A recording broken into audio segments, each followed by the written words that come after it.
それでですね、デンマークからオストゴー教授およびヘンリック教授に、参加いただきましたので、第2部としてですね、これからは、討論および質疑応答の時間に入りたいと思います。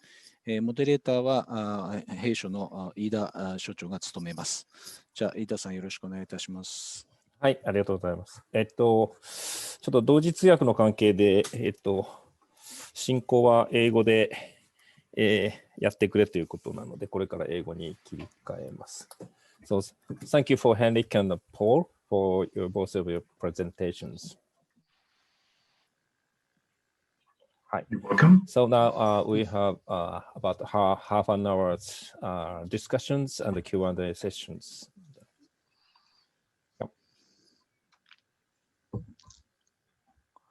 First of all, Henrik presented overall like energy projections or scenario and also energy scenarios. Could you let us the little more adding the 4DH role of 4DH and what is 4DH and the role of 4DH to 100% renewables? Yes, thank you very much, and also thank you very much for this opportunity to join you on the webinar. Of course, we would much have liked to be in Japan right now and meet face to face. Unfortunately, this is not possible, but I'm happy we could do it this way at least. To your question regarding the 4DH district heating, that's sort of a name for how we see the district heating technologies and systems should develop into the future. The name is fourth generation of district heating, and it's if we look back in the history, the district heating technology have developed in now what we see as 3 generations, each lasting for dominating the technology of district heating for 3 decades, and now we are at what we call the 3rd generation, and we look into the future of the 4th generation. Basically, what we really is benefiting from in district heating in Denmark and also in many other countries is that we can recycle energy. We can recycle heat that would otherwise be wasted. That could be industrial waste heat from industries. It could be in the future for data centers that is now appearing. It could be also in the Danish system. Historically, we have produced a lot of electricity on steam turbines, and there's a lot of waste heat coming from that. And by recycling that and distributing it in pipes from the sources to the houses, then we can heat the buildings with the waste heat instead of burning gas or oil in boilers to heat our houses. We have saved a lot of fuel for heating buildings in Denmark in the past decades using district heating technologies. We can also use it for district cooling.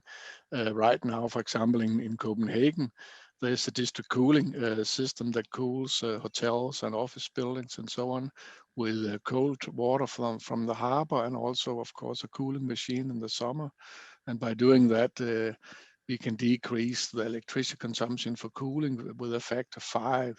Sometimes it's even higher in some district cooling systems. So that's why we have district cooling and district heating in general, because there's a lot of energy efficiency, so we can save a lot of fuel. But that's how it is right now. Then when we look into the future, and that's the idea of the 4th generation, things will change. Some of the things that will change is that we will get better buildings because we renovate our existing buildings, and the new buildings we build is better and will not consume as much heating. Maybe they'll consume a little more cooling then, but they'll be better insulated, and for that reason we have to develop the district heating technology. Also, the sources will change a bit. So what we say about the 4th generation system is that the district heating is here to stay. but district heating will have to change in the future. And that's what we try to grab in that concept of the 4th generation district heating technologies and systems.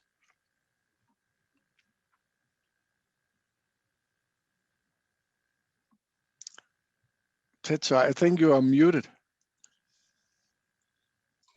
Sorry. Thank you, Henrik.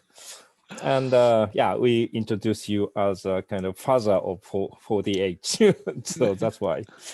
And also, I'd like to ask the question to Paul.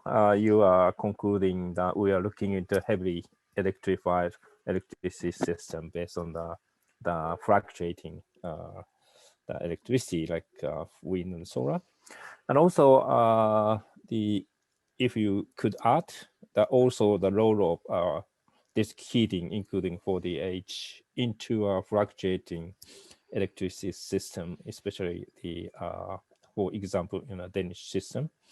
And yeah. Yes, thank you very much. And also thank you very much for giving me this opportunity to talk to you. And as with Henrik, I would have loved being there. It's always nice meeting people face to face, but we are doing that, but not physically. But regarding district heating and the role of district heating into the energy system, of course, Henrik, he had a lot of points about the efficiency of the energy system, and that's one reason for district heating to be integrated into the energy system. Another matter, that is the fluctuations of the energy system. And with district heating, we have an enormous flexibility option. You know, a typical Danish wind turbine is producing electricity corresponding to 25% of its nominal capacity throughout the year. And that means that we have very large variations between when it's windy and when it's not windy. So we need something in the energy system that can accommodate these fluctuations. And these fluctuations are not going to become any smaller once we also look into PV systems, for instance.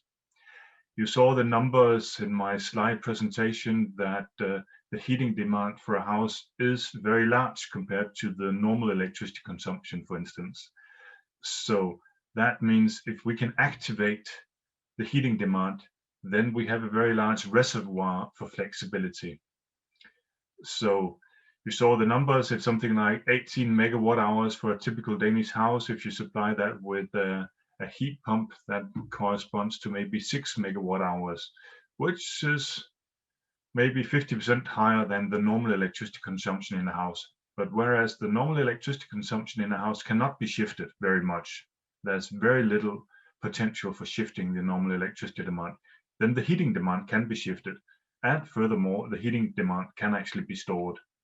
So we have the option of storing electricity from wind turbines and from PV and what else we're looking into in the future in low-cost thermal energy storages, and then use it as we require it. So that gives a very large flexibility. So I would say that it is a lot easier to have 100% renewable energy in a place where you actually have district heating and a heating demand in general, because you have this very large potential flexibility. So I cannot see the role of wind turbines without seeing it also combined with the thermal sector. Of course, in Denmark, that would be heating demands, but in other countries, it can also be cooling demands. Cooling demands can also give a very large flexibility. But there is a very nice link between these two in terms of getting flexibility. And we all know that whereas for the electricity, we are extremely sensitive. I mean, a very small deviation from the frequency will get the system to collapse. But no one will notice if the temperature in your house drops 1 degree or the shower you take is 1 degree colder, because we have we are more resilient to the changes in the heating system than we are in the electricity system. So that's another reason that we actually do not notice these small changes. So that's a final reason for why it's nice to be able to actually utilize the flexibility of the district heating system. Okay, thank you, Paul. So then we have 4, including question into chat. We have 5 questions, both of you. And the first 2 questions about biomass, maybe to Henrik, I guess. From where Denmark is importing biomass and how much percentage of energy is coming from biomass is a first question about biomass. And also in addition, the reducing importing biomass are very much interesting. So if you could elaborate or suggest how large amount of the biomass can be reducing and also potentially reducing, I guess. Yeah. Yeah. Thank you for your question. It's very important questions. That's something that is really being debated very much here in Denmark, and we also are engaged in that discussion and debates. We have in our research group, together with the Danish Association of Engineers, we have formed some proposals on what we should do in Denmark for several years, starting back in 2006 and also this spring here. And the biomass question is something we have discussed very intensively. To start with what we have come up with, in our opinion, when we in Denmark head for a really decarbonized system, or even a fully decarbonized system, or a fully 100% renewable energy system, then what we think is important from our point is that we do that within the framework of that Denmark will not use more biomass than what is our share, the Danish share of what is sustainable use of biomass in the world as such. And then, of course, you can just debate what exactly is sustainable biomass in the world. But that when we debate that, and as far as we can see the numbers right now, that is in the order of magnitude of the biomass we use right now. Maybe we should use less than we do right now. And then I'm coming to the other part of the question: how much are we using right now? And a huge part of what we use right now is actually imported wood pellets and wood chips from outside Denmark, from the Baltic countries and other places, that is fed into big steam turbines that you can say used to be coal. Of course, they're moderated for and expanded for biomass, but they used to be coal-fired. So it's more like replacing coal with enormous amounts of wood chips, and that is being debated because many people don't think this is sustainable. And the proposals we have is to replace that biomass with heat pumps and wind and solar and so on, at least to a certain extent. But then, in my view, we should not do without biomass. I think biomass is very important, and it's important for a number of reasons. The one reason is that if we are really going to decarbonize also the international aviation and the shipping and so on, we'll need some kind of carbonated fuels, some kind of green gas or green liquid fuel. And for that reason, biomass have a lot of nice carbon in it. And then we can take some hydrogen from electrolysis from the wind and the solar, and then we can manufacture some green gas and green liquid fuel that we can use in the transport sector. And that's one reason. Another reason is that in Denmark we have a lot of animal production. This means that we actually have a huge potential for biogas out of manure and industrial organic waste and similar resources. And that type of biomass will actually improve the climate gases also from the agriculture. So there's a win-win situation there, and of course we should exploit that. Just for your information, because it's not always mentioned, but we have a lot of wind in Denmark. It's 50% of our electricity consumption coming from wind right now, but we also have expanded the biogas so much that it's more than 10% of our natural gas supply that is being produced now as biogas. So that's pretty much the situation right now. But in my view, we should decrease the imports of, in my view, not sustainable biomass. But then we should develop our own biogas resources, and we also have actually quite a huge potential for sustainable foresting that we could also develop in Denmark. I hope this answers the complexity of the question. Thank you. One of relating questions, part of your answers, you mentioned about the wind gas or power to gas, how large extent or how much share or how much reality into this power to gas or wind gas now produced in Denmark? There's not a lot in Denmark right now. We don't have many electrolyzers. That's something we should have and should develop in the coming decade. We have made some proposal on what Denmark should do in the next 10 years in order to decarbonize and meet our goals of 70% decarbonization targets. And then after that, we should go to the full decarbonization or the full 100% renewable energy. As far as we see it, we should use the next 10 years really to develop the power to X technologies, both the electrolyzers, but also the other parts of this and the CCU technologies, so we can carbon capture and also utilize it in green gases and so on.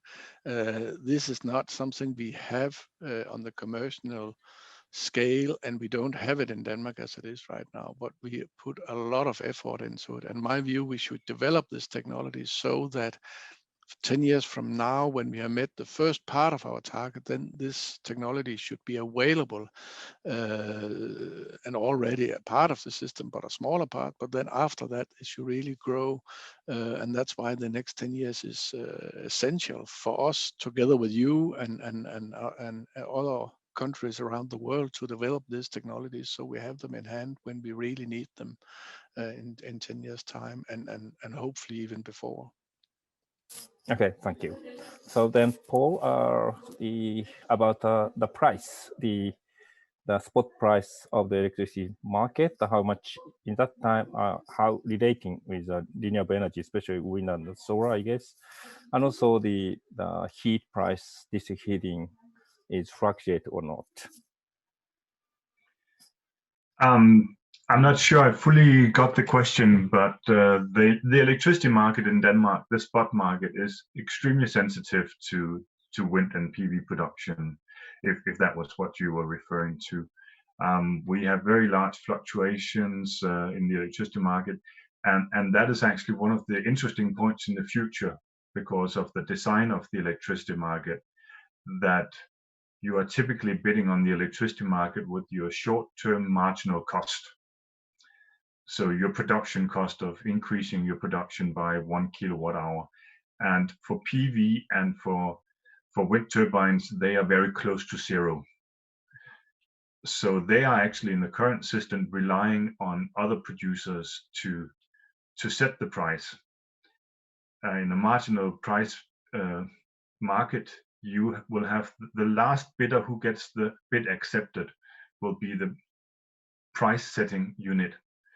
So if you are bidding at zero, then you're hoping that someone else is bidding at a higher price and that they will then be the price setters. And this is what has happened until now, but more and more we're actually getting into situations where you get very low prices. So the entire construction of the market must also be connected to larger electricity demands. We need some units to be able to increase the prices in the market, or else we need to restructure the entire market. Of course, when you start having much more electrification of the electricity system, when you start having more heat pumps supplying district heating, heat pumps supplying domestic heating, electrolyzers supplying hydrogen or electrofuels, then you will have a lot of units increasing the demand and also increasing the prices in the market. So we have these tendencies that more PV and more wind power, they will decrease the price, but new demands in the market, they will increase the price. I'm not going to sit here and say what the price will be in the future, because that's very hard to say something extremely concrete about, because it also depends on our neighboring countries. In terms of the district heating price, right now we have a flat rate district heating price, and I live in a house and we have district heating, and here in Aalborg we've had district heating for maybe 50 or 60 years, for instance. And I see my electricity, I see my heating price once per year. That's when I get the bill. So I'm not acting very flexibly on the heating market. You could say that I'm an extremely inflexible user, and that is in spite of my professional interest into the topic. So basically nobody in Denmark currently has an interest in changing how we're using the district heating. But we're trying to say that it should not be the individual user. Once you have district heating systems, then they will have the storage systems, they will have the electric boilers, they will have the heat pumps, they will have the units that can engage with flexibility in the market. So they are the ones who should react to the electricity market, not necessarily me as a private consumer. If the situation was different and I lived in a house with my private heat pump, then I should engage on the electricity market. But with a district heating system, I don't have to worry about that. Then it should be the district heating company engaging. In fact, we have made some analysis showing that if district heating companies, they switch to heat pumps, it would be very profitable for them. And very many are actually also in the process of switching. I think one of the reasons for that switch is that currently, as I said, a lot of PV and a lot of wind power are driving down the prices in the electricity market. So, of course, a lot of district heating companies are looking into these low electricity prices and hoping that they can exploit them. But of course, with supply and demand, the more people that want to exploit the very low prices, the less they will occur. So the more demand you have, which is being switched to electricity, the more you will drive up the demand, the more you will drive up the prices. But there's an interesting nexus there between the energy system and the market that regulates it. I hope this answered your question. Okay, thank you. So there are some questions about something new technology. Maybe I should ask to Henrik about 4DH, 5DH, fifth generation district heating. How do you evaluating? What's the difference and how evaluating, or some kind of explanation of 5DH? Yeah. Well, thank you very much for the question. And I often ask myself the same question: what is really the difference, and why do we have this fifth generation here? It's not I and us who came up with the first, the second, the third, and the fourth generation that have started calling something a fifth generation. This is someone else, and what they normally refer to this is ultra low temperature grid, in which you distribute water that is so cold that you cannot heat your house with it, but then you have a heat pump in your house and use the water there for your heat pump. And at the same time, you can also use it for a heat pump that cools your house, a cooling air condition, and then there are some benefits with that. I think it's an interesting technology, and I know there are people in Switzerland and other places that really work on this. So I think the concept itself is very interesting and could easily be applied somewhere else. I'm only a little disappointed and hesitating about calling a fifth generation, because the way we have defined the other generation is that it is a technology that dominate for 3 decades, also for 30 years. And I don't see that this technology will dominate, at least not for the next 30 years. And I'm now also doubt that it will come in 30 years time and dominate. There'll likely be something else. And also, if you look at how we have defined the 4th generation district heating, actually this technology is included, but not as a dominating major thing, but as a supplementary part of it. And the contradiction in terms is here that either this new 5th generation technology will not be the dominant, and then it's a waste of time calling it that, or it will be the dominant technology for the next 30 years, and then it will not be the 5th generation, but the 4th generation if that happens. So that's sort of the contradiction in terms.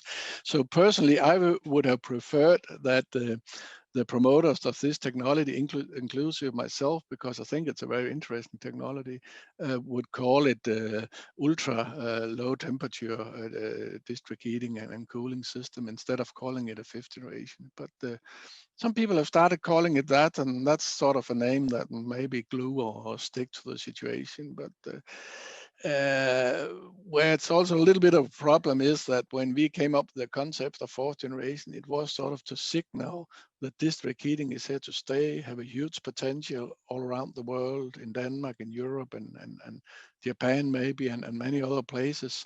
And for that reason, it's urgent to promote this new technology and get district heating. So we are more fighting the fight of where you have no district heating to get district heating, and might as well get the new technology.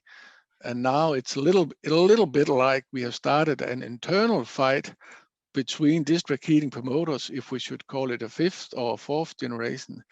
It's a little bit like being in a big war, and then your soldiers starting arguing if you should call yourself the 1 brigade or the 5th brigade or something like that. I think we should concentrate on promoting the district heating instead of having this internal fight. That's my view on it. But that said, I think the technology itself is very interesting and certainly something you should look into. Thank you. Thank you. And maybe for Paul, the new technology about electricity, the question is the mention about digitalization of VPP or demand response or those kind of aggregations. And also, I should ask one other technology of the battery. Battery is now cost sharply declining and going to declining like PV and wind. And the battery is also the kind of game changer that they can be behind the meter of the like household or the community shared battery or the grid connected battery or wind solar connecting battery. So there are so variety of the position of batteries. So could you some thought about those new progress? Huh? Yes. Thank you very much, Tetsu. That is a big question. First of all, Henrik and I, we wrote a paper some years ago where we compared different storages in terms of cost and in terms of efficiency. And at that time, heating was orders of magnitude. I mean, we're talking 10, 100,000 times cheaper than electricity storage.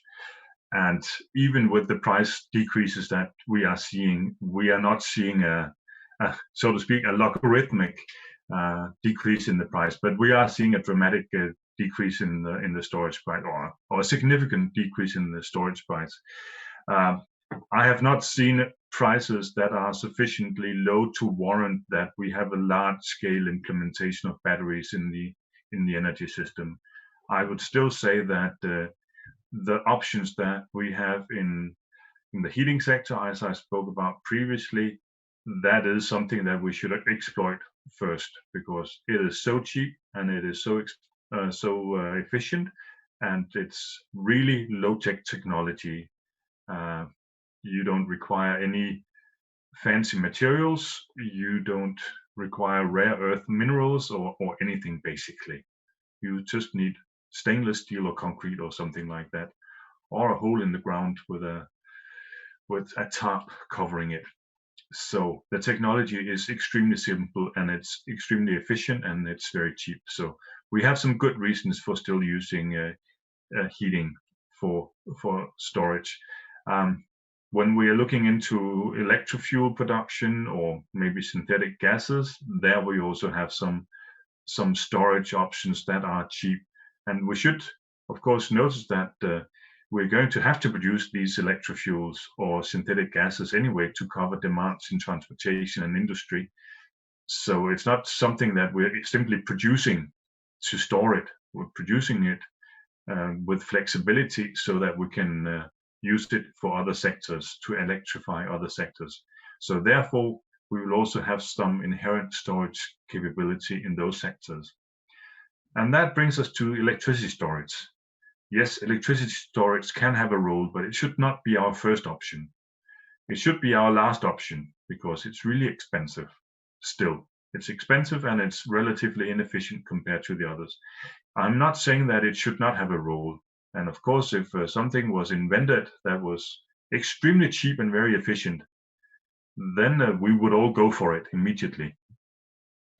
Regarding house installations, my PhD student Hannah and I, we made an analysis of this in a project. We wrote an article you can find where we analyzed how will people react if they have the storage in their house as opposed to if they have the storage in the system. And if they have the storage in the house, then they will try to optimize their own behavior according to the storage. But that will not be optimal for the system. Give an example, if I had a storage in my house, an electricity storage and a PV panel, then I would store the electricity and I would use it for my own demands during the nighttime, logically. And that would make sense for me as a consumer. But it is also in the daytime that we have the highest electricity demand in Denmark. That's where most of the industry and also the service industry, universities and what else is operating. So we actually need the electricity demand at that, or we need the electricity production at that time. So if I store it for my own use in the nighttime, then I'm not optimizing the overall system. I'm just sub-optimizing my own system. So I'm not so much in favor of these small-scale batteries. There can be other reasons for having small-scale batteries, of course, and we should not disregard them because you get more engaged in it. So it's good for you as a human being, and you can understand that what you do has some effects and so on. But for the overall system, it is not favorable. So if we do have electricity storage, then we should have them on the main grid and not in the individual houses.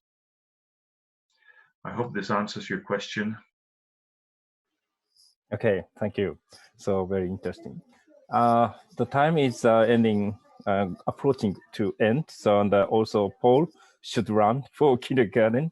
I'd like ask the final question, both of you. Maybe Paul should first, and if you time to end, you can run. I have time. time. Okay, question to the both of you. Question about the kind of advice for the Japan. The first to Paul. The recently Japan Prime Minister Suga announced to the carbon neutral by 2050. It's like a last the OECD countries, I guess, that commit to the 2050 carbon neutral. But actually, we have still very behind to setting a kind of concept like flexibility. We have still not yet have a flexibility, still stick to a base load paradigm. Maybe I guess those 2-3 decades ago in Denmark, the kind of paradigm shift from the old-fashioned the electricity system to more current, very complex and fluctuating flexible system. To what's your advice to how to kind of old-fashioned idea people can adapt to a new the market basis, the fluctuating, the renewable based, the flexibility system to how we can step forward? Yeah. First of all, I think it's very positive that you have actually set this ambition of being carbon neutral. That said, you are quite correct. I mean, that's a very large challenge, and there are not that many years until 2050, in fact. I think some of the things we need to look into, first and foremost, is probably something like energy savings, frameworks for district heating. When I visited Japan, for instance, I found out that district heating is not considered a public utility. So that means it's extremely difficult to get permission to install district heating. I mean, you can't close a street to put a pipe across the street.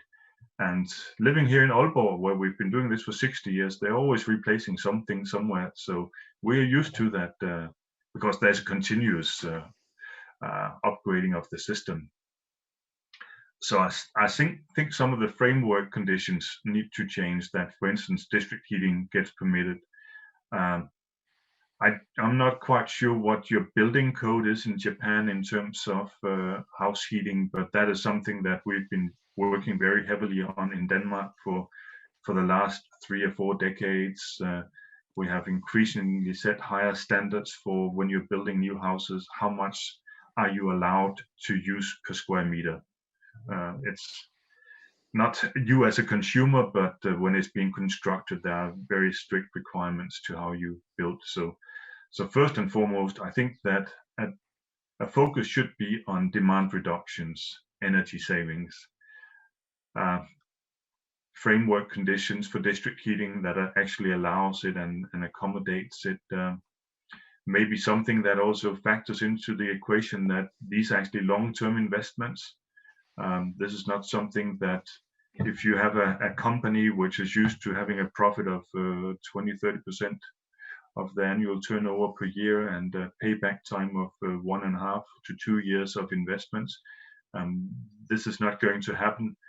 So you should have some companies that are operating with a much longer time frame for their investments, and maybe that does not fit into a private or completely private sector, but maybe it fits into a sector that is somehow co-organized, co-financed with the public sector.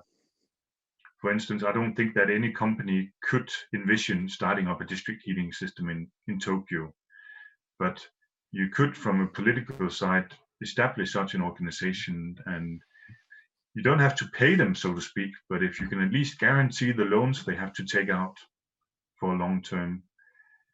That's what we did in Denmark. A lot of the district heating companies, they were established by consumers, and then they were guaranteed by the state that if they could not pay back the loan, then the state would pay back the loan. But the state has never had to pay back any of these loans. But it's just the security that means that they can go to the bank and say, we need to borrow $100 million to make a district heating system, and then you can actually get the money. Maybe smaller, but so I think you need a lot of different framework conditions that promotes this. In terms of the market, I don't remember exactly what kind of electricity market you have in Japan, but of course it has to be an hourly based market so that different productions they can optimize the operation into the market. Access for all producers. It's something to do with how easy it is to actually get grid access. How easy is it for investors to buy a wind turbine? For instance, I can give you an example. If Henrik and we decided to go to the bank and borrow some money and buy a wind turbine, we would have to go to the municipality and say, we want a permission to put up a wind turbine on a field next to Henrik's house. And then we would actually get the permission if it was in the plan that there could be wind turbines there. But we as private consumers, we could buy a wind turbine and set it up.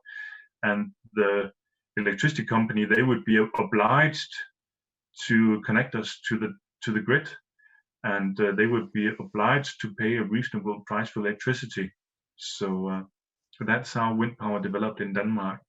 And I think it's more difficult in Japan actually for third-party producers to gain access to the electricity market and also to the electricity grid. So I think there are a lot of frameworks that needs to be changed. Henrik, he probably has even more suggestions also that can add on top of my suggestions here, but those were just a number of suggestions off the top of my head. Yeah. Okay, thank you. I would like to ask the Henrik too, but in addition to there are one additional questions about the very similar landscape of the Denmark and called Hokkaido that Poul has once visited. A little more colder in Denmark than Denmark, but they have very few district heating. How they can start district heating such kind of poor infrastructure regions, and then towards more integrated, the more 100% renewable Was system. That for Henrik or for me? Okay, the both of you. If Paul, if you have some short suggestions, you first. Then Henrik. First of all, the way we started in Denmark with district heating, that was simply some very large consumers. As far as I remember, the first thing that was a waste incineration plant that was connected to a hospital in Copenhagen many years ago. And then neighbors, I mean, other institutions nearby the hospital, they found out, hey, this is both cheap and we don't have to worry about heating. We don't have to have our own installations. So it kind of developed gradually like this. And I think that can also be a first step. That is simply to get some of the main consumers on the grid. And of course, whenever you're building a house, make sure that they have a waterborne system. I mean, they have radiators with water in it rather than electric radiators, because otherwise it gets very expensive to make the transition to district heating. But here in Denmark, it was simply because people, they found it convenient in the beginning. And then, as I said, you need to maybe have some guaranteed loans, and maybe those guarantees will not cost you anything. Henrik, you can add a little bit on top of that. Yeah, please, Henrik, and also suggestion for 100% the renewable Japan. Sure. 48. I think I'll return to the original question that you have this goal now, political goal, and how should you implement it? And I'll start by promoting a little bit my book here. I think it's also on the slide. So it's the Renewable Energy Systems book that is actually based on my senior doctoral thesis habilitation some 10 years ago, where I really deal with this question that you ask, Tetsu, where when you want to really change radically your technology as a society, what will happen and how can you deal with that? I develop a theory I call choice awareness. And then I go through 10 political decision-making processes I have been involved with in Denmark and also in other countries, where I sort of try to write down what is it characterized with and how can you deal with this situation. And what I see from those political situations is that even though you have a government or a city council or whatever, a politician making a decision such as we should decarbonize, or in Denmark, for example, we made a decision once, our government, we should have no more coal-fired power stations. Even though you have that decision, there will still be a lot of wasted interest in industry to try to build a new coal-fired power station, even though the government has said we should have no more. And actually those fights can be so strong that even though you decided not to do it, you'll still do it. And that's what I then in my thesis there describe as you're taking the choice out of, it's very often argued, yes, but we have no choice but to do it, because now we are in a situation like this and that. So the only thing we can do is to build another coal-fired power station, for example, or, because we have not really developed the system of district heating and small CHP plants and wind turbines and all the other things we could do. So that's part of it. my advice to everybody when you are in that situation, and I believe you may be in that situation also in Japan, that is to be very concrete and then inject the element of choice again in your political debate.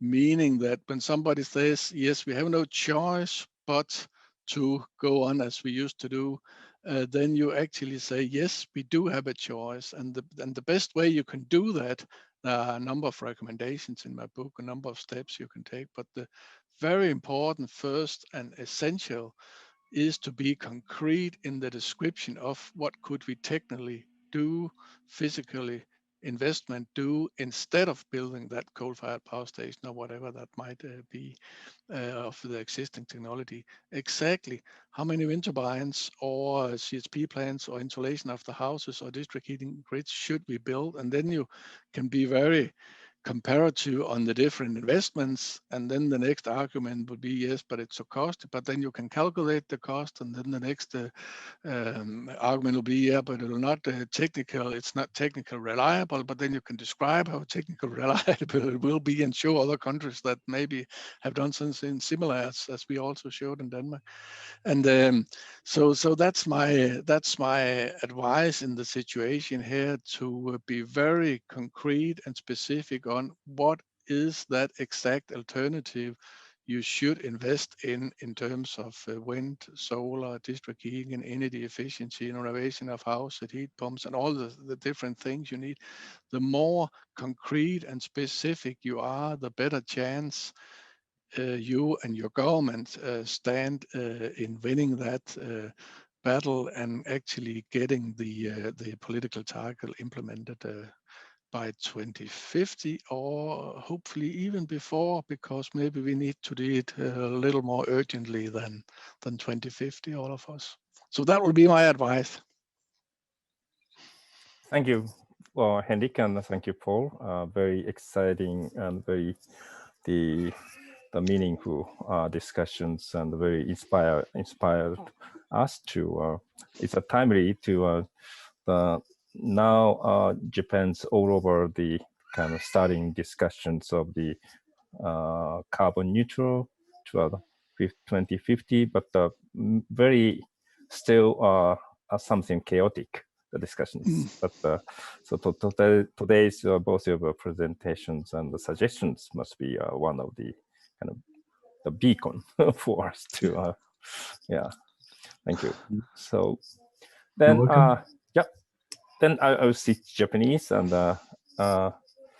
どうも皆さんありがとうございました。で、今日はヘンリックの方からエネルギーシステム全体、インテグレーションの、2050年、再エネ 100% のシステムで、ポールの方から主に、電力システムの、その再エネの統合性で、ただディスカッションを通じて、4DHがベースにもありますし、今回質問にも取り上げることができなかったんですけど、回答の中には省エネ、いわゆる建築物の省エネのこともしっかりあってですね、で、なんというかエネルギーに関して非常に共通の、コンセプトというものが、基盤としてあるというのを感じました。で、お二人が説明したシステムというのは非常に複雑に電力市場もですね、再エネも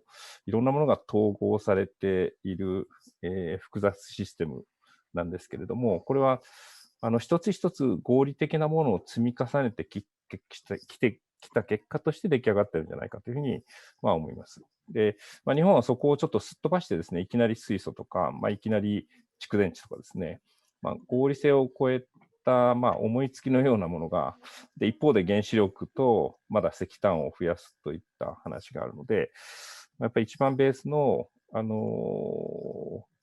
エネルギーコンセプトのところからしっかり日本は積み上げながら、積み重ねていく必要があるというふうに感じました。はい。では、運営というか進行の方にこれを戻して、で、このお二人に、感謝の言葉を述べたいと思います。Thank you very much, both of you, and Paul and Henrik, for your participations. Paul, are you getting time to? No, Okay, you must. Don't worry, Okay. don't worry, Okay, don't worry. okay. So now Makoto will concluding the seminar.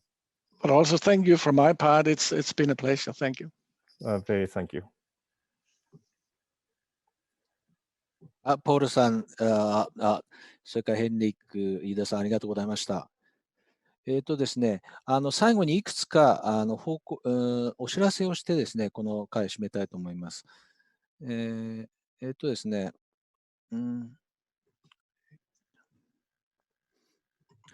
今日見ていただいた取り組みは、すべてこの第4世代地域熱供給フォーラムというところで企画しているものです。2018年の10月に立ち上げて、さまざまな取り組みをしております。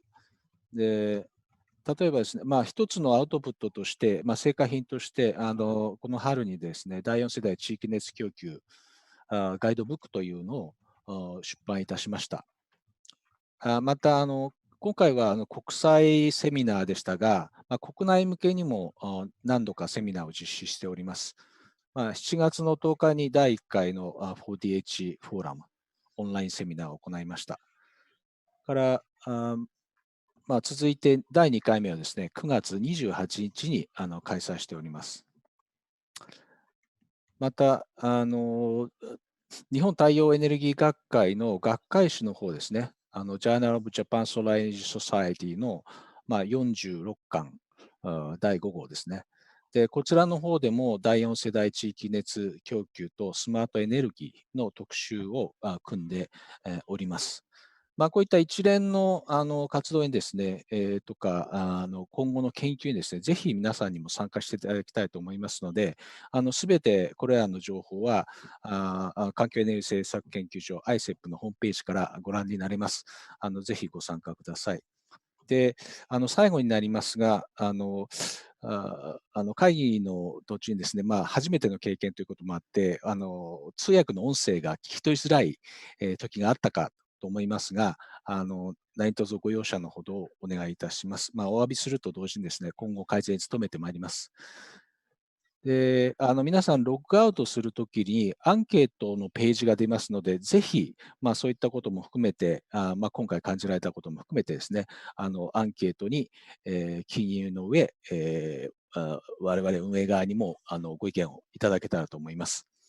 では、本日はちょっと時間オーバーしましたが、ご対応の中、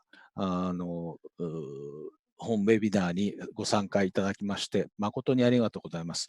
今後もこうした取り組み等をしていきますので、ぜひ皆様でご関心ある方は通常の活動にもご参加いただけたらと思います。ありがとうございました。